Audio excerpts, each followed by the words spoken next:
Em 1 Samuel,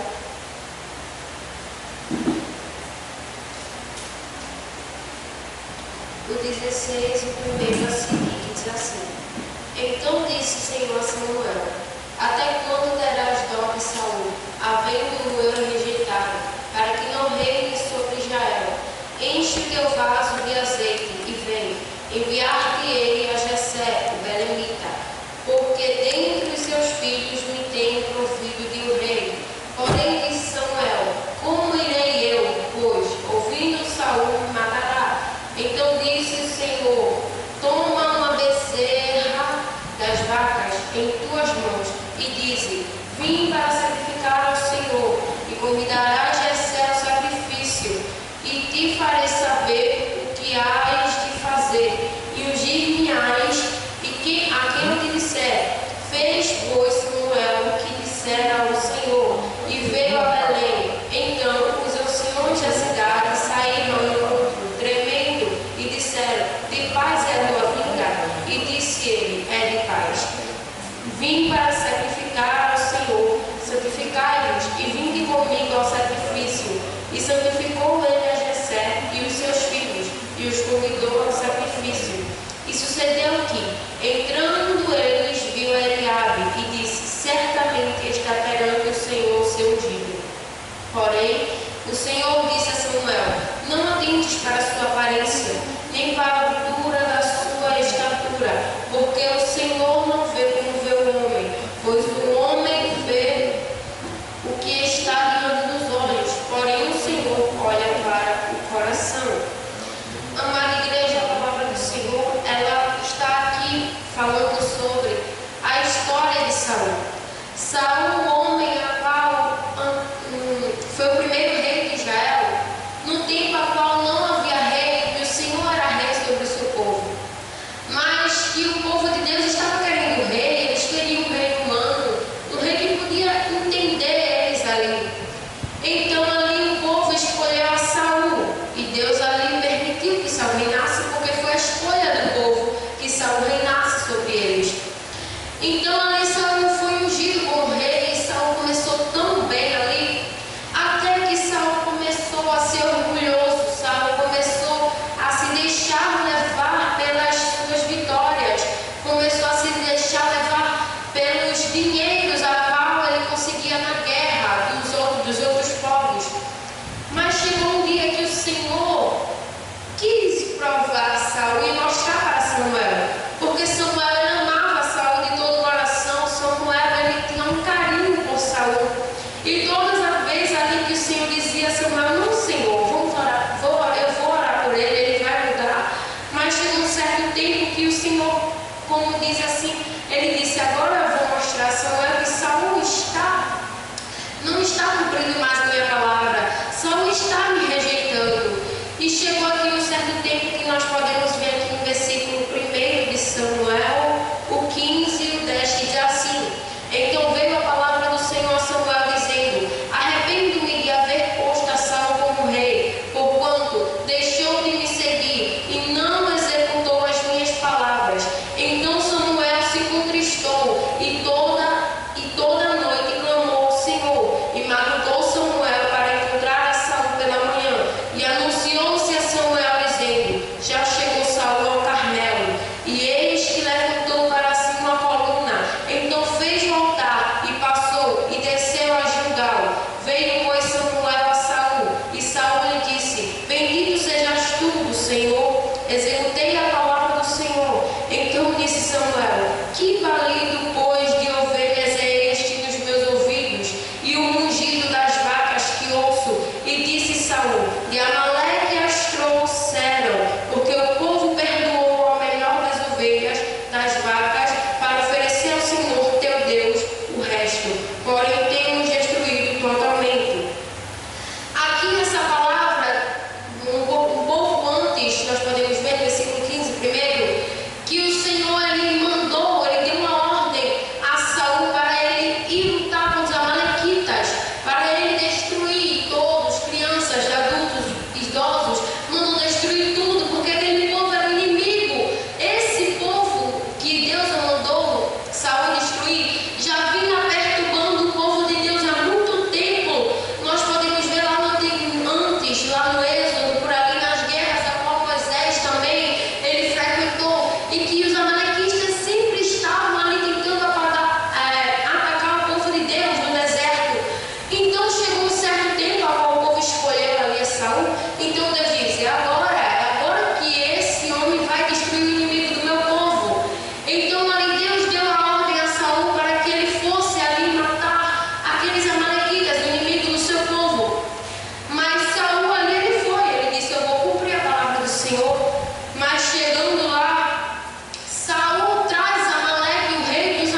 desses amalequitas que fugiram e poderia trazer mais problemas para o povo de Deus lá na frente. Então aqui, quando nós lemos aqui o versículo 16, voltando, Deus dá uma ordem a Samuel: Samuel, vai escolher um outro rei para mim.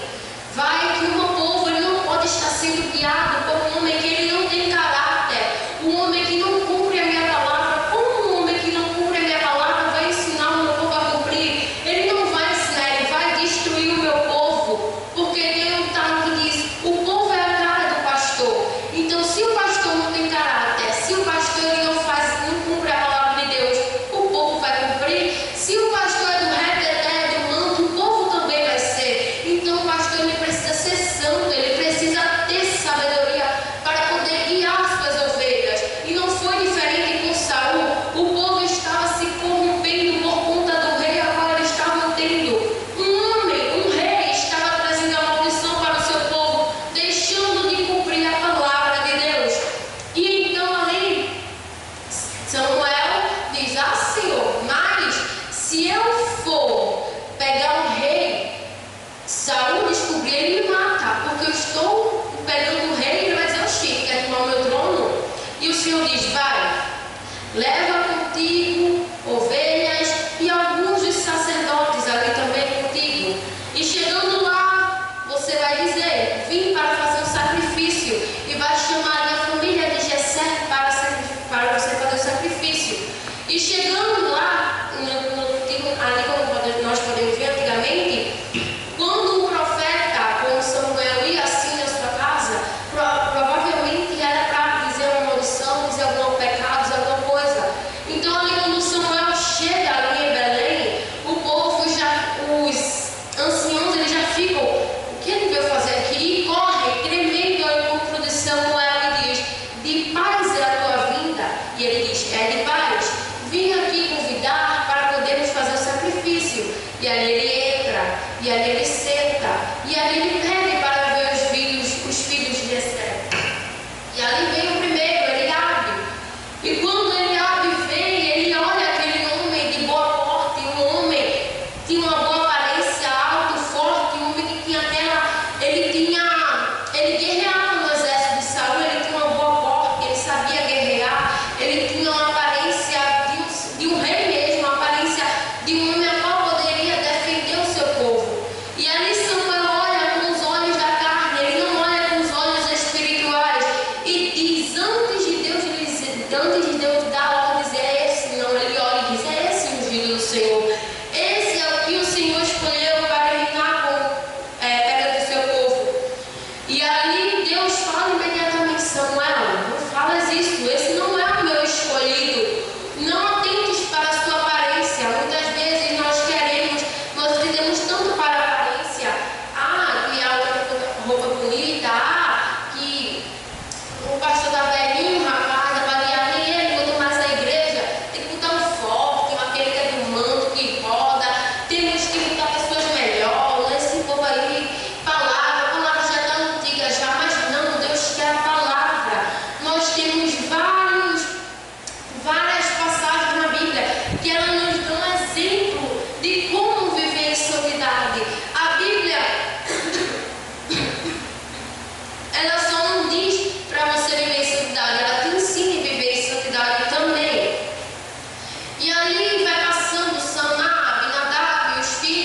Glória a Deus.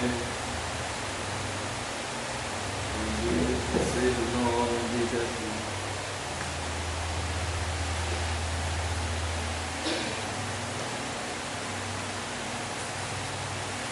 O livro de Esther.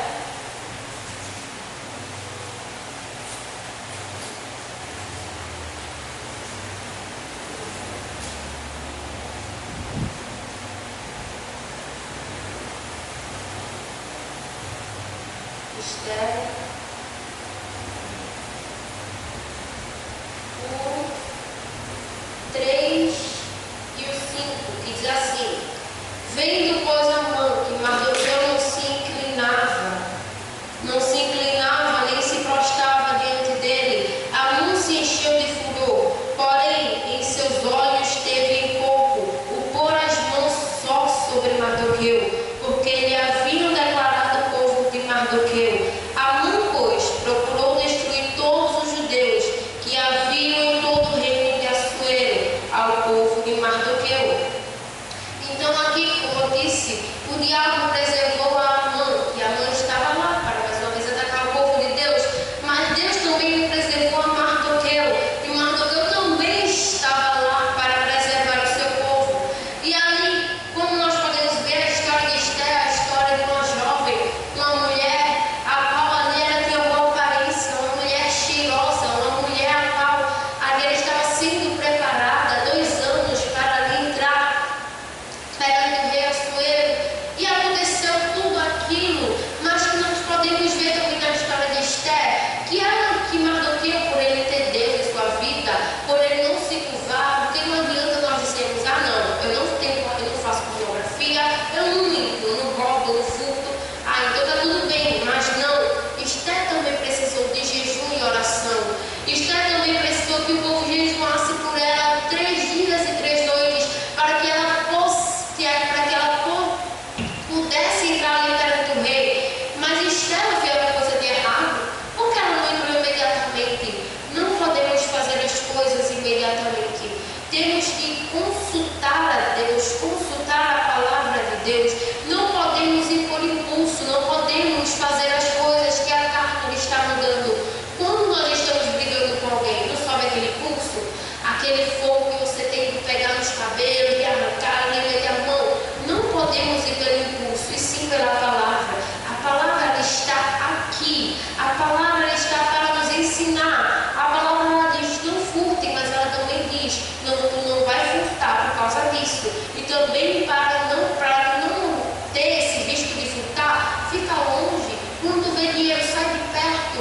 Então a palavra nos ensina. Só basta a gente manusear a palavra.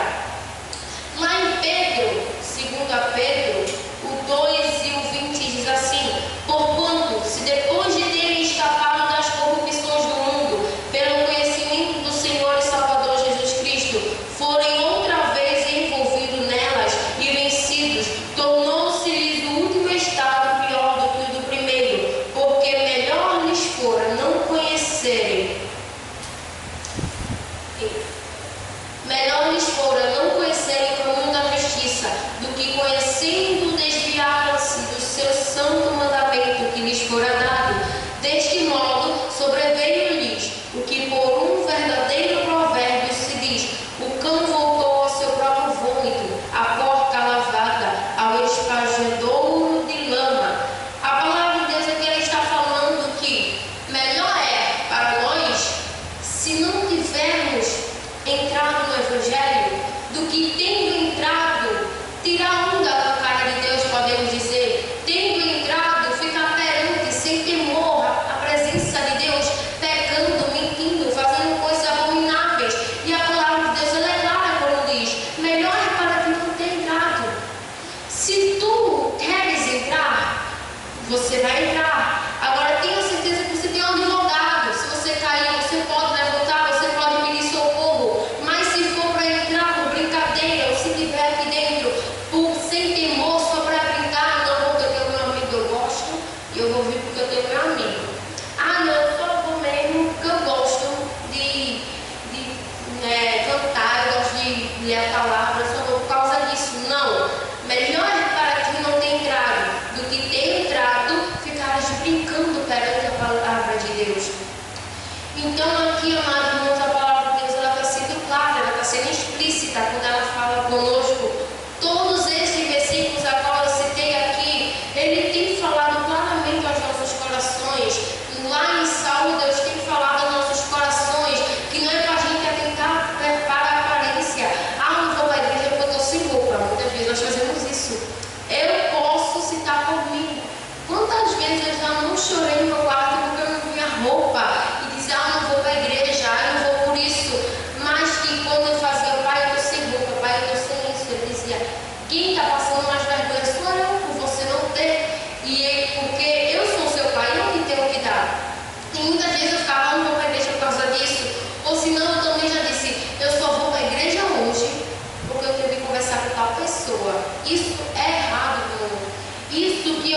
passei, foi uma experiência que eu tive, que eu disse para nunca mais.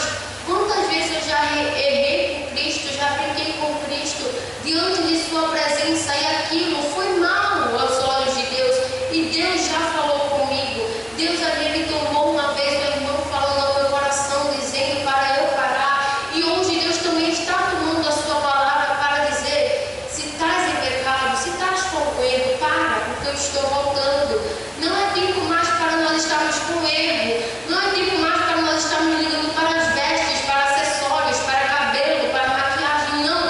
É tempo de ligar para a palavra, é tempo de ligar para Cristo, é tempo de olhar para o alvo, deixar o irmão de lado, porque coisas estão acontecendo, como o Flávio falou aqui, naquele dia vai ser filho contra pai, pai contra filho, vai ser uma guerra, e nós podemos ver essa guerra, nós podemos ver que está acontecendo, nós olhamos pelos olhos espirituais, e nós podemos ver que o inimigo está fortemente irado, porque aquele grande dia está chegando, ele sabe que vai ser derrotado, ele sabe que Deus vai vir para vingar ele, então nós temos que estar vigilantes, nós temos que estar atentos, porque o diabo ele vai querer nos derrubar. Nesses últimos dias o diabo ele está tentando, ele está lutando para que nós não venhamos ler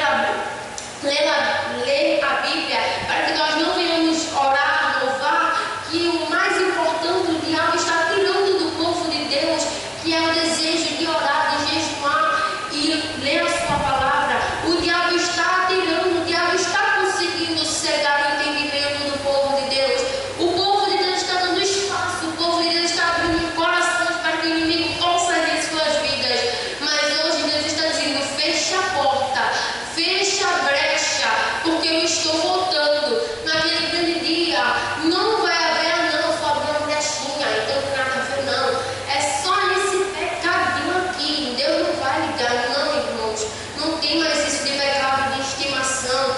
Muitas vezes nós temos aquele pecado de estimação. Ah, não, meu pecado de estimação é a pornografia, meu pecado de estimação é a lascívia, meu pecado de estimação é mentira. Larga esse pecado de estimação. De estimação só tem cachorro, o resto não presta, o resto joga fora, porque Deus ele quer o seu povo santo.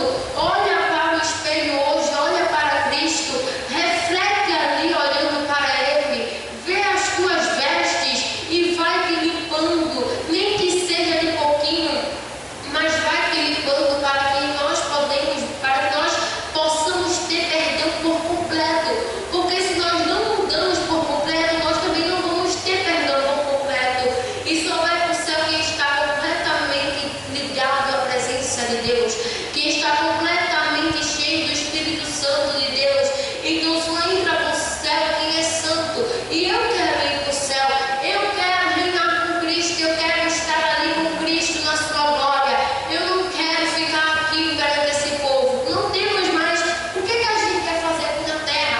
Ah, não, eu quero ficar rico ainda, eu tenho que comprar meu carro, eu ainda não comprei, eu tenho que me casar, eu tenho que conseguir minhas coisas ainda. Não deixe, esquece, irmão, esquece as coisas terrenas. O céu é melhor, o céu ele tem o melhor para nós, o céu é o melhor lugar que nós possamos ali estar, é o céu.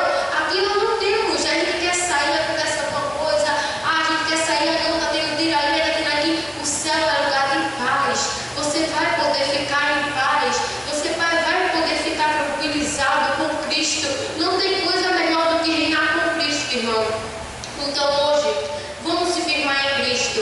Hoje vamos deixar aquele pecado, hoje vamos parar, porque Deus está dizendo para hoje, porque senão este pecado vai ter consequência lá na frente. É melhor para hoje do que vir a consequência, como aconteceu aqui. A sorte aqui do povo de Deus foi que eles tinham um Deus, a qual estava de ouro, que estava ali com os olhos perante eles, um Deus que ama eles.